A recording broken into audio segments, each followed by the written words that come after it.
जो मैं कहानी मन स्पर्शी कहानी सुनाने जा रहा हूँ, हॉरर स्टोरी है।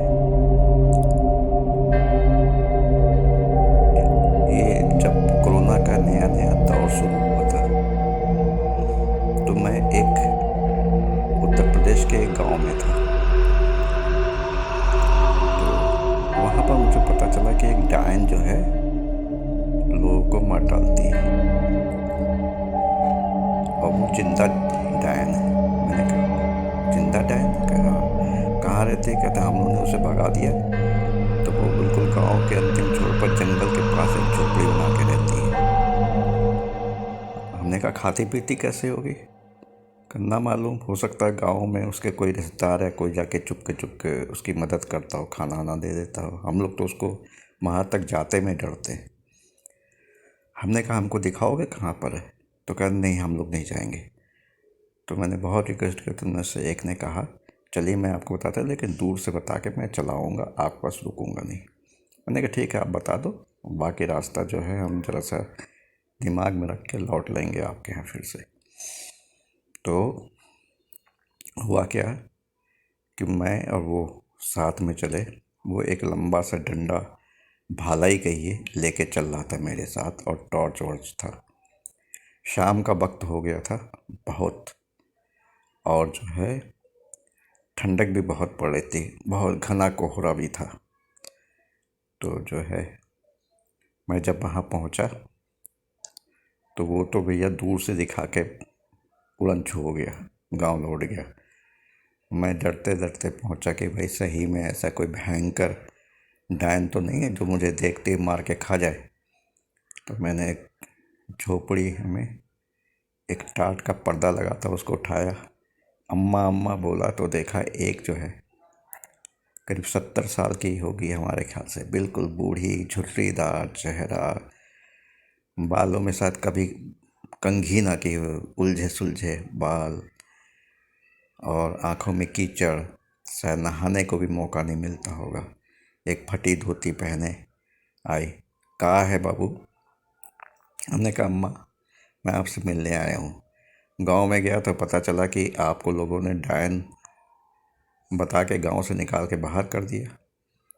तो मैं देखने आया। तो क्या सचमुच कि आप डायन हैं कि क्या है? क्या बाबू बहुत बड़ी कहानी है। मेरे पति अचानक चल बसे। उनके अच्छे खासे खेत को गांव वालों ने हड़प लिया। अब मुझको बिल्कुल बेघर कर दिया। मैं दूसरों के घर पे बर्तन मांजती, वो करती सब। तो हमने कहा इसमें तो मतलब गांव वाले के ही दोष है, लेकिन आपको डायन क्यों बनाया? कहते हैं हाँ बताएं आपको। कोरोना फैला। सबसे पहले तो एक कोई अजीब सी बीमारी हुई जिसको दिमागी बुखार कहते थे। उसमें मेरे गांव के 7-8 लोग मर गए। अब गांव बिल्कुल समझिए कि बिल्कुल बहुत ही दूर है शहर से। तो यहाँ कोई आता नहीं, डॉक्टर वॉक्टर भी नहीं है, कोई अस्पताल भी नहीं है। तो शायद बिना इलाज के ही मर गए होंगे। वो मर गए 7-8 लोग, एक के बाद एक मरने लगे। किसी ने अफवाह फैला दी कि ये सब 7-8 लोगों को मैंने अपने तंत्र विद्या द्वारा मारा। फिर बाबूजी कोरोना का दौर आया। उसमें कम से कम गांव के 20-25 लोग एक के बाद एक, नौजवान, बूढ़े, बच्चे, सब, स्त्रियां, औरतें, मतलब सबके सब मरने लगे। करीब 26-27 लोगों की मौत हो गई। तो भी लोगों ने कहा कि डायन जो है कोरोना नहीं समझा, ना कुछ इंतजाम किया। सरकार को तो खैर खबर ही नहीं होती, इतनी दूर गांव था, और आने जाने कोई साधन नहीं था, इसलिए सरकार भी ध्यान नहीं देती। तो सब मर गए। अब मेरा लगा कि मैंने 27-28 लोगों को तंत्र विद्या द्वारा मारा। उनमें वो लोग भी थे जिन्होंने मेरी ज़मीन हड़पी थी। तो लोगों को एक अच्छा खासा वो हो गया। उसके बाद क्या हुआ कि कोरोना फैला, लॉकडाउन लगा 21 दिनों का, फिर धीरे धीरे बढ़ाते चले गए, और गांव में तो हाहाकार मच गया, क्योंकि बहुत से लोग ऐसे थे जो रोज़ मजदूरी करते थे, रोज़ खाते थे। और मेरे हालत तो बहुत बुरी हो गई। जो मुझको चुप के रिश्तेदार लोग मदद करते थे वो भी देना बंद कर दिया। तो मैं जंगल जाती, वहाँ पर किसी जानवर अनवर को मारती, या मरा हुआ कोई जानवर देखते उठा लाती, उसी को भून भान के खा लेती नमक के साथ। तो कह रहे ये, मैंने कहा ये तो बात ठीक है अम्मा, लेकिन आप सही में डायन हैं? कहा बाबूजी डायन क्या, मेरी ससुराल में मेरे ससुर, उनके पिताजी ओझा गुनिया थे, और हम लोग जाति के चमार हैं। वो बहुत बड़े आदमी थे, पैसे वाले भी थे, क्योंकि वो गांव के लोगों का इलाज भी करते थे और तंत्र के बहुत अच्छे थे। उन्होंने हमको कहा बहू ये विद्या सीख लो, तुम्हारे काम आएगी, कभी भूखे नहीं मरोगी। तो उन्होंने बहुत मेहनत से मुझको विद्या सिखाई। मैंने सब विद्या सीखी। हाँ, मैं जानती हूँ, जो ये कहते हैं डायन, वो सारी विद्या मैं जानती हूँ। किसी को भी मार डालना, किसी के घर में बीमार कर देना, कोई के अचानक कोई हमको देख ले तो वो उल्टी कर करके अटट्टी करके मर जाए, ऐसा। लेकिन मैंने कभी ऐसा किया नहीं, सोचा भी नहीं किसी के लिए। लेकिन लोग बाग सोचते सोचते मुझको, फिर जब अति हो गई तो उन्होंने निकाल के बाहर कर दिया गांव के। फिर हुआ क्या कि फिर कोरोना का दूसरा दौर चला, बहुत तेज शायद, और इतना भयंकर दौर चला कि जो है महाराष्ट्र से, गुजरात से, आसपास के जो इधर उत्तर प्रदेश के जो भी लोग थे, वो पैदल पैदल पैदल पैदल वहाँ चलने लगे। कुछ लोग तो नदी नदी पार करते डूबते हुए मर गए। कुछ लोग जंगल के रास्ते जाते, उन्हें भालू और शेर ने खा लिया। नाम क्या हुआ?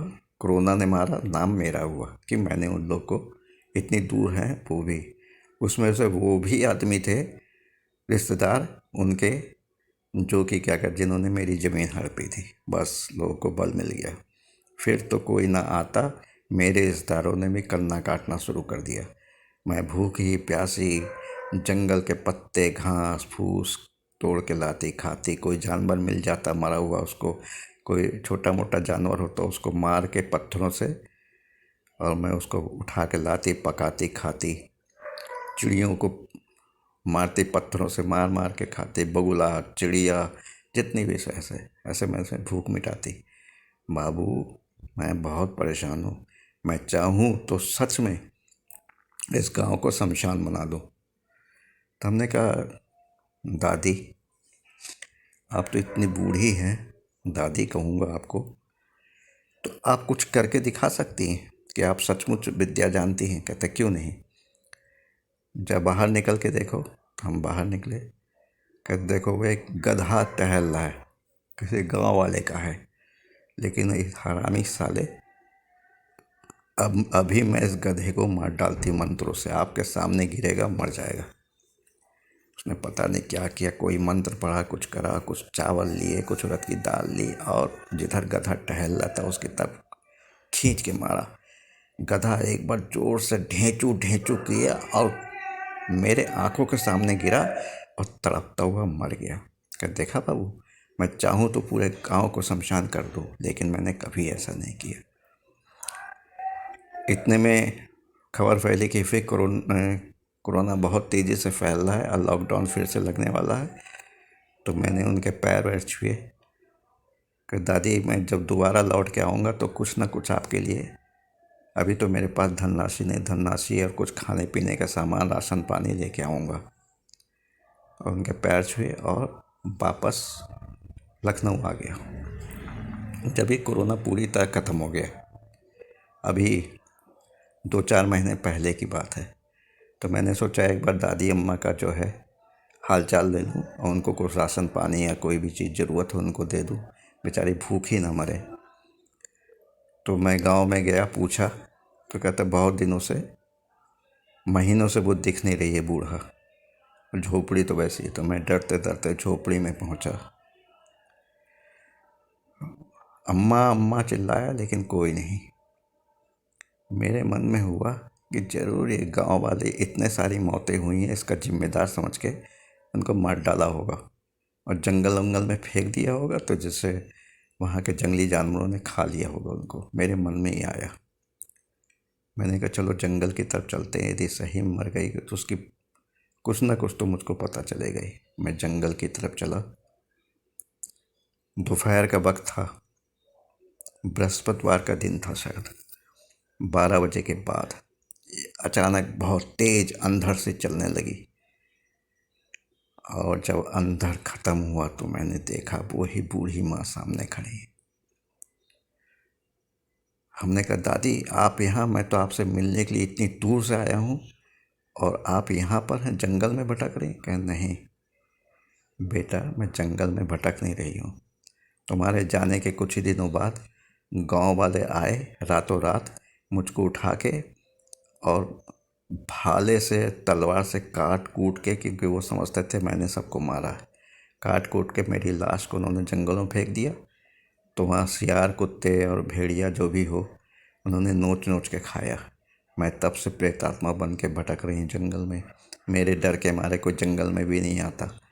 रात बिरात मैं निकलती हूँ कि कोई गांव का मिल जाए तो उसको मैं उसका क्रियाक्रम कर दूं, मार दूं, क्योंकि मेरे मन में बहुत ही, अब मरने के बाद मैं, चूँकि कोई माया मोह तो रहा नहीं, मैं हो गई प्रेतात्मा, तो मैं मार दूं। मारे डर के कोई नहीं आता। दिन में भी जो आते हैं उन पर मैं ज़रूर वार करती हूँ। वो घर जाके इतने बीमार पड़ जाते हैं कि डॉक्टर भी जवाब दे देता है, बाबू आप तुरंत यहाँ से लौट जाओ, क्योंकि मेरे साथ बहुत सारी भूत प्रेत आदि हैं, चुड़ैल वगैरह। वो आपको देख लेंगी तो ताज़ा खून हमसे मांगेंगी, ताज़ा गोश्त। इसलिए आप यहाँ से जाओ बाबू, जल्दी जाओ, भागो जल्दी से, नहीं तो मैं कुछ भी नहीं कर पाऊँगी।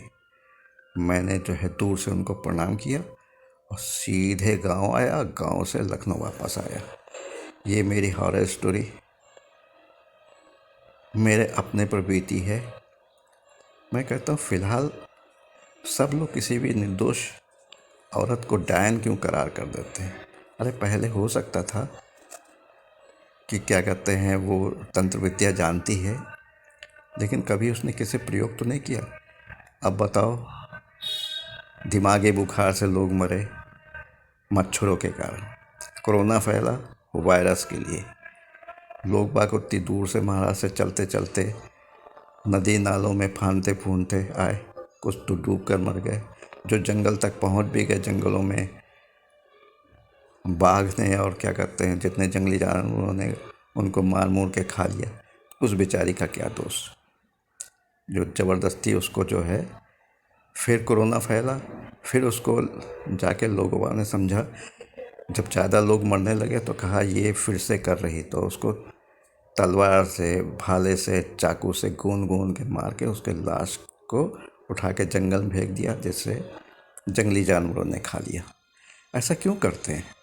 कोई स्त्री स्वभाव से डायन नहीं होती, उसके अंदर भी मातृ भावना होती है, वो सबको अपना बेटा ही जैसा समझती है।